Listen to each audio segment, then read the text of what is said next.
Amos, what moment are we in right now? How tense are these negotiations?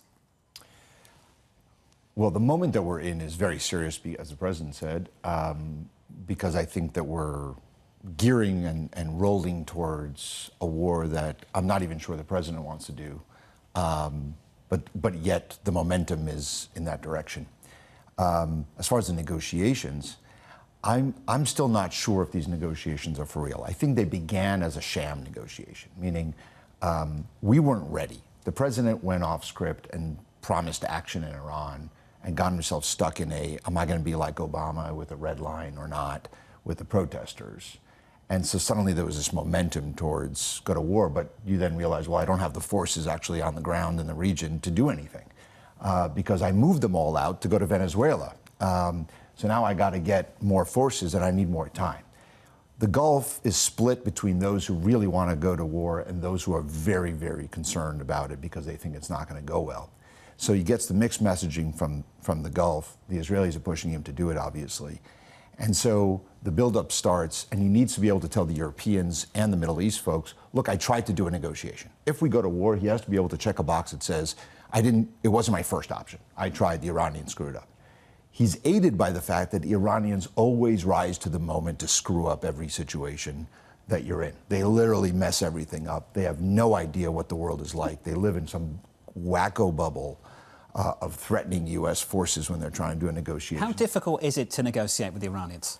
Well, it's not even direct negotiations. They have this ridiculous theater of we can't sit face to face, and we do it through the Omanis, despite the fact 10 years ago they sat face to face for months with Wendy Sherman and John Kerry and so on. And it's the same people, by the way. It's Arachi, who was then the deputy.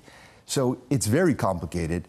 I think the Iranian system is going through a moment where the supreme leader is the crazy old man who throws out tweets that mess up what everybody else in the Iranian system is doing because he's disconnected from the system. Well, it's existential for the Iranian regime, which is why the question for them is, would it be better to have a deal at the negotiating table or to shore up their place in Iranian society? Is it better almost for the U.S. to strike them?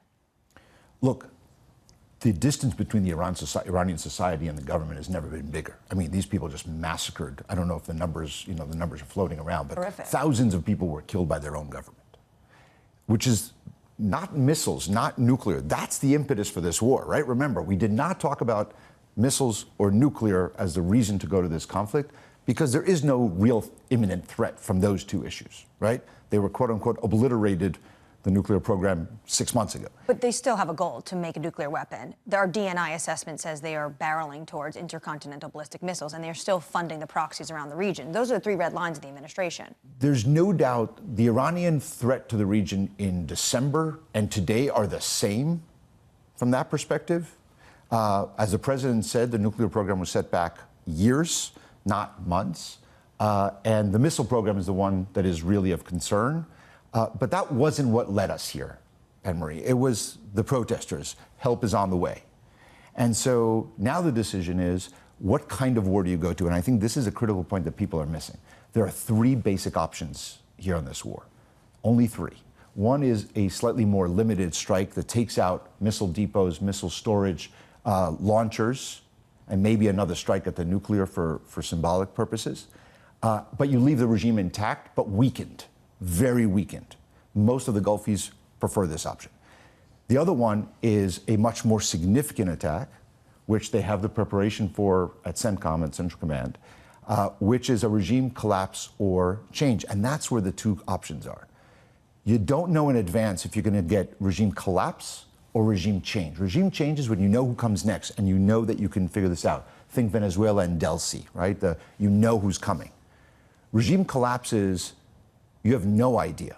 And as one major Gulf country said to me at the leadership level, if they're going, we'd hate the Iranians, but if they end up with Libya, they leave us with Libya next door, that's a real problem for all of us. Isn't there a third option? And not to put you on the spot, but the Biden administration did nothing when it came to Iran and just dragged on talks for 4 years. The Biden administration said we're willing to renegotiate going back into the JCPOA that the Trump administration had left. But we're not going to go in as just re-signing the same document. The Iranians did not want to negotiate. Then October 7 happened. And remember, we were doing the normalization with Saudi Arabia. We were really weeks away from that when October 7 happened. The Iranians then chose to do a 300 projectile attack on Israel from its sovereign territory with the 100 ballistic missiles and 200 UAVs. And they did that attack twice, in April and in October of 2024. The United States then gave the green light and talked with the Israelis about taking out the missile defense and weakening the Iranians. The Iranian proxies are weakened across the board. So you can say do nothing, but in reality was continuing the sanctions pressure and not getting into the JCPOA was a major decision.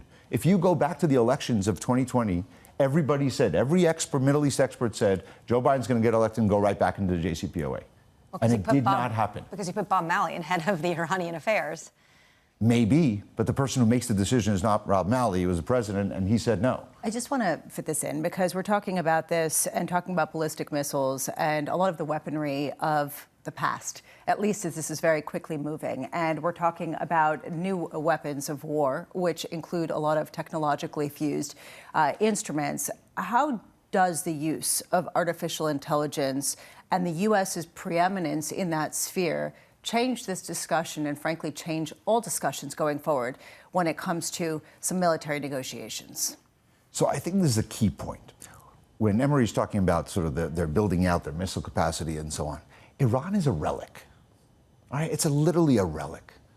So what if it has a bunch of missiles that we can put some use? We don't want them to have it for sure. We don't want them to give them to the Houthis and to Hezbollah and so on. But when you talk about advanced weaponry, the capability of fusing intelligence superiority with satellite superiority, with AI and drones, the Iranians can do the drones for Russia, but the Russia-Ukraine war is also a relic. The advantages that the United States has, the advantages that Israel has in the region, including total air superiority from Israel all the way to Tehran. This is not really a threat it's a menace, it's a nuisance, it's dangerous, but it's not an existential threat. Its nuclear program would be. And every president of the United States, every single one, Democrat and Republican, has said we will not allow them to have a nuclear program, which is why I supported what President Trump did by attacking those sites. If you're going to keep doing those programs, that's a real threat.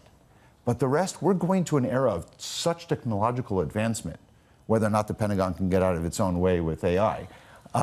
So we should be able, I'm sorry. What are your thoughts? I really hope that both the company and the Pentagon can go back to having this conversation in classified settings and in private, and not in front of the whole world. And I also really hope that this is not corporate against corporate playing out in government contracts. What are you implying? I'm implying that there's another AI company that may not be so happy with Anthropic getting this kind of advantage by being. Do you think that's had some influence to bring us to this moment? I think 12 months ago I would have said no way. I think that watching the last 12 months where the government decides M&As, decides corporate activity, it's not a big leap. And it's understandable. I also understand why corporations would have this kind of a fight at the Pentagon, because the government is the ultimate arbiter now in major corporate decisions, right? Not on every one, but on major ones. If you're going to buy a news channel or not, it's the White House that decides who gets to own it or not. So it's not that big of a leap to say if the president and the White House decides who does major M&A. Why is it such a big leap to think this is not exactly about Pentagon versus Anthropic? Anthropic and the government seem not to be that far when it comes to what their requirements are. So they should have been able to reach a deal. It's just a weird kind of I don't understand this at all.